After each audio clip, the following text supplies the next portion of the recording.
Machinery ఉద్యమంలో ఈ ఈ మీరు అడిగిన ప్రశ్నకు కూలంకషంగా అంటే చాలా లోతుగా కొన్ని విషయాలను తీసుకుని మాట్లాడే ప్రయత్నం చేస్తాను.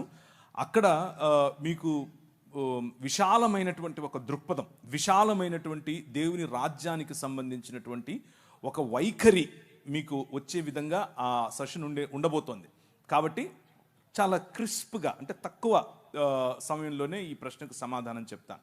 భారతదేశం మాత్రమే కాదు, ఎక్కడెక్కడ మతం ఉంటుందో అక్కడక్కడ విభజన ఉంటుంది. అది క్రైస్తవ మతమైనా సరే. మళ్ళీ చెప్పనా, ఎక్కడెక్కడ మతం విస్తరిస్తుందో అక్కడక్కడ విభజన ఉంటుంది. ఎందుకు అనంటే మతం మానవ కల్పితం, మతం మానవ నిర్మితమైన, మానవ కల్పితమైన ఒక వ్యవస్థ. మతాలు ప్రజల మధ్యలో చిచ్చు పెడతాయి. మతాలు ప్రజలను ఒకరికంటే తక్కువగా చూసే ప్రయత్నం చేస్తాయి. మతం అనేది ఒక విగ్రహం, మతం అనేది ఒక విగ్రహం. అది క్రైస్తవ మతమైనా సరే, డినామినేషనల్ రూపంలో, శాఖ రూపంలో ఉండే విగ్రహం. ఆ విగ్రహం ఎదుటి మనిషిని మనిషిగా గుర్తించటానికి, నా శాఖలో లేకపోతే, నా బాటలో లేకపోతే ఆ మనిషి మనిషే కాదు, ఆ మనిషిని నేను ప్రేమించక్కర్లేదు, ఆ మనిషిని నేను దూరం ఉంచాలి అన్నటువంటి వ్యవస్థ మత వ్యవస్థ. ఆ మత వ్యవస్థ భారతదేశంలో మాత్రమే కాదు, ప్రపంచ యావత్తూ ఉంది. కానీ మీరు అడిగిన ప్రశ్న పర్టికులర్గా భారతదేశం కోసం కాబట్టి, భారతదేశంలో ఉన్నటువంటి ధర్మము 4 పాదముల మీద నడవాలి అని ఏదైతే చెప్పారో ఆ 4 పాదములు ఏవో కావు. 1 బ్రాహ్మణుడు, 2 క్షత్రియుడు, 3 శూద్రుడు, వైశ్యుడు, శూద్రుడు.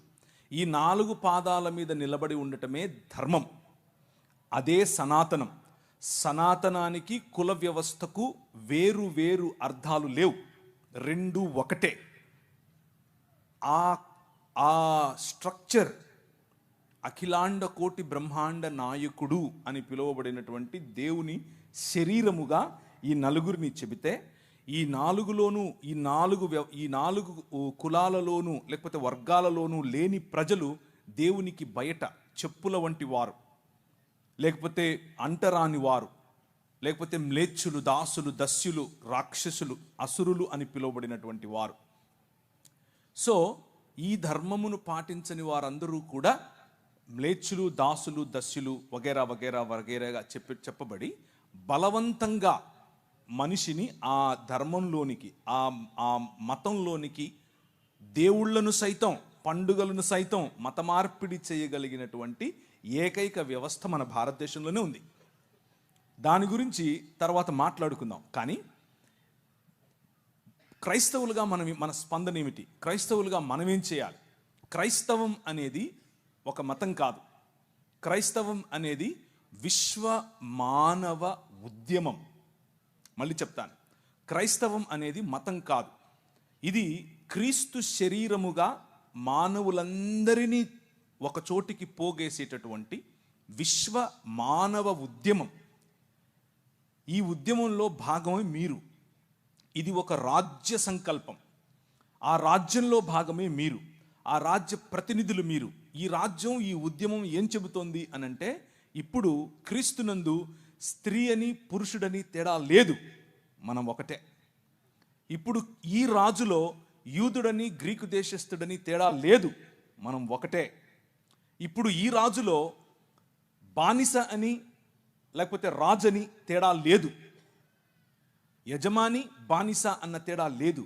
అందరూ అన్ని రకాల తోళ్ళు, నల్లవారైనా తెల్లవారైనా, బ్రౌన్గా ఉన్నా, ఎల్లో కలర్లో ఉన్నా, ఎర్రగా ఉన్నా, ఎలాంటి వారైనా సరే దేవుని స్వరూపము, దేవుని పోలిక చొప్పున చేయబడ్డారు. ఇది సువార్తలో మొట్టమొదటి భాగం. ఇది గుర్తు చేయటమే సువార్త. మనిషిని మనిషిగా చూడటమే సువార్త. మనిషిని మనిషిగా ఆలింగనం చేసుకోవటమే సువార్త. ఈ మార్గం, ఇది ఎలా చేయాలి ఈ సువార్తను అనంటే, తండ్రి కుమార పరిశుద్ధాత్మలుగా ఒక్క దేవుడుగా ఉన్నటువంటి మన దేవుడు అనేకమైనటువంటి ప్రజలను పోగేసి ఒకే శరీరముగా వారిని ఆహ్వానించటం, ఒకే కుటుంబంగా బ్రతకటం, ఇది క్రైస్తవ సువార్త.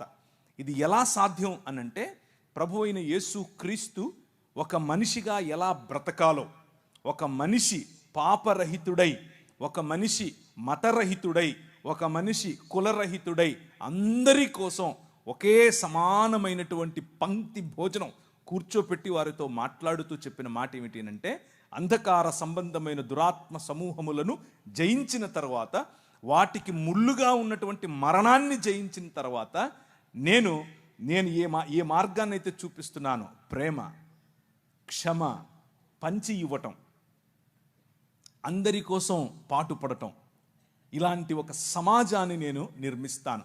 ఆ సమాజమే మీరు. ఈ సమాజం కేవలం ఈ సమాజం మాత్రమే ఈ సమాజానికి చెందని వారి కోసం ఉనికిలో ఉంది. మళ్ళీ చెప్పనా? కేవలం ఈ సమాజం మాత్రమే ఈ సమాజములో సభ్యులు కాని వారి కోసం ఉనికిలో ఉంది. అది ఈ సమాజానికి ఉన్నటువంటి విశిష్టత. అది విశ్వ మానవ సమాజానికి ఉన్నటువంటి విశిష్టత. అది క్రీస్తు శరీరానికి ఉన్నటువంటి విశిష్టత. కాకపోతే మనకున్నటువంటి సమస్య ఏమిటి అని అంటే, ఈ విశాలమైన దర్శనాన్ని మర్చిపోయి ఇది కూడా ఒక మతమైంది. ఇందులో కూడా శాఖలు ఏర్పరచుకున్నారు. ఇందులో కూడా నేను గొప్ప, నువ్వు తగ్గు అన్నటువంటి ఆలోచనలు తెచ్చుకున్నారు. ఇందులో కూడా నువ్వు స్త్రీ, నేను పురుషుడు అన్న ఆలోచనలు అరువు తెచ్చుకున్నారు. ఎక్కడి నుంచి? చుట్టుపక్కల ఉన్నటువంటి భావజాలాల నుంచి. కానీ మిషనరీలు మనకు నేర్పినటువంటి, మన ముందు నడిచిన మన తల్లిదండ్రులు మనకు నేర్పిన బాట ఇది కాదు. మనకు నేర్పిన బాట మనందరము ఒకటే, మనందరము ఒక్క తండ్రి పిల్లలం. ఈ సమాజం ఐక్యంగా, భారతదేశం ఐక్యంగా ముందుకెళ్ళాలి అని అంటే హోప్ అనేది కేవలము ఈ భావజాలంలో మాత్రమే ఉంది.